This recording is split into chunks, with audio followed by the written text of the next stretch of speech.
The following is a presentation of the Eagles Sports Network. Here on the Domino's post-game report, I'm Adam Cavalier alongside Carson-Newman head men's basketball coach Chuck Benson. Chuck, what a defensive performance. Had some issues with ball security, but at the end of the day, your defense what helped turns the tide in a 60-53 win, and now for the first time in series history, you've won 5 straight over the Bears, while showing a lot of stick-to-itiveness to get over a 6-game losing streak. What did you see from your team today?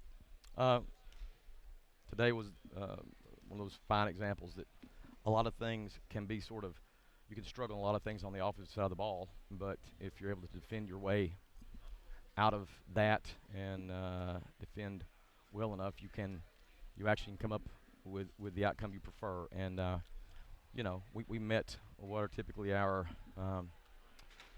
defensive goals, and the kudos and credit goes to our players because they're late. Lenore Ryan made some tough shots, and our ball security, as you said, was questionable. But our guys stay committed and stay connected. I mean, most importantly, Kevin,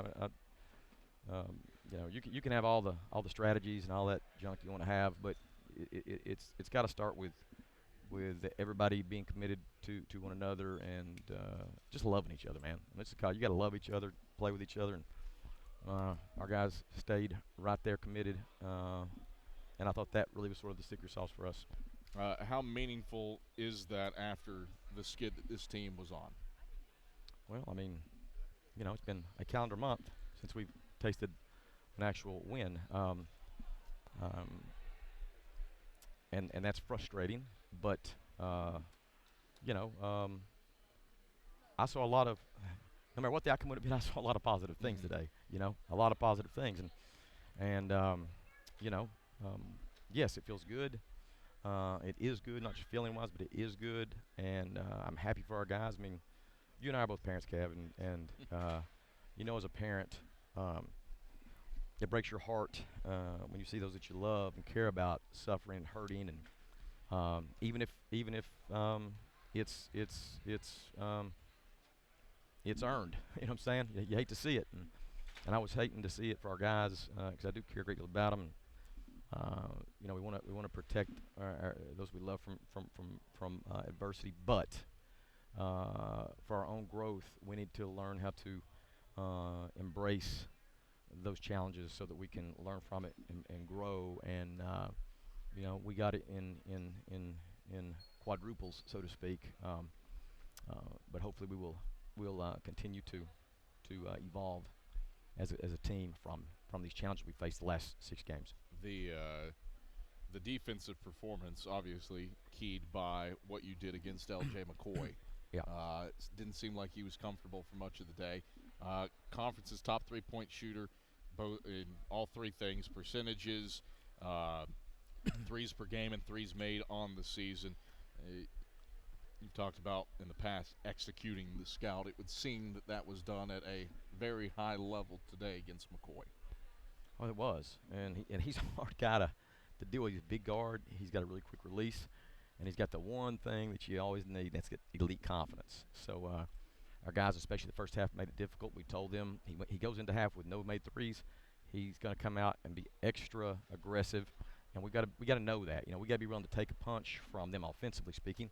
But I mean, I thought our guard play defensively the second half, especially. I thought the Brannigan brothers and Bryant Thomas had a lot of really, really good helper kind of coverage situations, and that's when we sort of got that little bit of a buffer that we were going to need as the second half came to a close. How meaningful is this one with Kyle Gribble in the house, Stan Davis in the house, Trip Davis in the house? Yeah. A lot of old heads in town for Kyle Gribble's Hall of Fame induction ceremony to get the job done. Gosh, man, I mean, performance. Those guys came in last night for the ceremony and visited with them last night, and they came to shoot around this morning, visited with them more, went in the locker room and hung out, and then they're here at the game, and I'd be lying if I didn't think like, man, I really hope we can put on a performance that sort of honors their attendance today. And then you have my beloved Tripp, whom I love to death, and I know he had a lot of success here with us, and I just think him being here was a real positive sort of influence and a pick me up for all of us, because he physically doesn't live here, but he's mentally, emotionally, and spiritually very much still connected to everybody here. And so, I mean, I know me. Shoot, he's here, and I'm feeling a bit more chipper. So, we love our Trip, and man, it's Luke's birthday today. Oh, Luke Brennigan. You wouldn't know it. He's 32, but he's a young 32, and he got that nice part of a win, and it's just a good day, man. It's just a good day. We've been needing to feel this feeling again, and everybody's happy for it.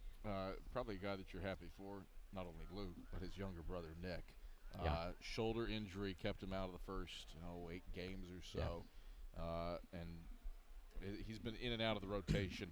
Only 20 points coming into this game on the season. He had 13 in the first half. Yeah. What did you see from him to really the spark that lit you to that No question. 11-2 run spanning the halftime No break? question. His offensive burst the first half was not only needed by our team, but it was exciting. It was fun. It injected some just confidence, I think, in everybody.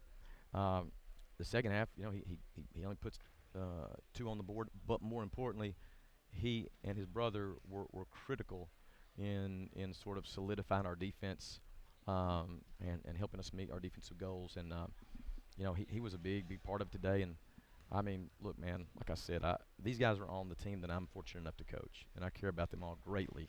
And I've hurt watching him hurt. I've hurt watching him hurt, and I don't mean hurt physically, because he's one tough dude, but just knowing how much he invests in the time and how much he cares about this program and his teammates and his coaches. And I mean, he really is such the example in those areas. And I want it for him. And he and I've had multiple text conversations and face-to-face conversations, and me reaffirming to him that, man, you're not playing, but if you think for a second I don't believe in you, and he does it. But I just wanted to make sure to reaffirm that to him. And so when it was time to call on him, there wasn't a moment's hesitation. I mean, I've been with that guy for 2.5 years now, and I know what he can bring. And tonight was just so good for him. I'm just so happy for him. I can't even. It's hard to express really what that means to me for him. One more game, and then you get a week off. You go to UVA Wise in the Pryor Center on Wednesday. The Highland Cavaliers are playing really, really good basketball. Beat Limestone by 30 on the road tonight, or up 30, I should say. Don't know that it's gone final yet. What do you have to do? I'm presuming it's still work on yourself with the Highland Cavaliers and Bradley Dean and Luke Lawson looming. Oh yeah, I mean, first things first, man. I'm not gonna allow you to let me go anywhere other than I am right now. And if I'm very present, enjoying this moment. I don't care what is happening with the Wise Cavaliers. I don't care what's happening in the SAC. I don't care what's happening in college basketball right now. I'm going to leave here momentarily and go home and have some dinner with my family, and I'm going to bask in this for the remainder of the evening. And then tomorrow afternoon sometime I'll start thinking about the rest of it. Sure, I'll text my guys tonight some extra congratulatory communications, but we'll worry about what's happening in Virginia at a later time. All right, Chuck Benson, pleasure as always. Congrats on a quality defensive performance and a 60-53 win over the Lenoir-Rhine Bears. Thanks, Kev.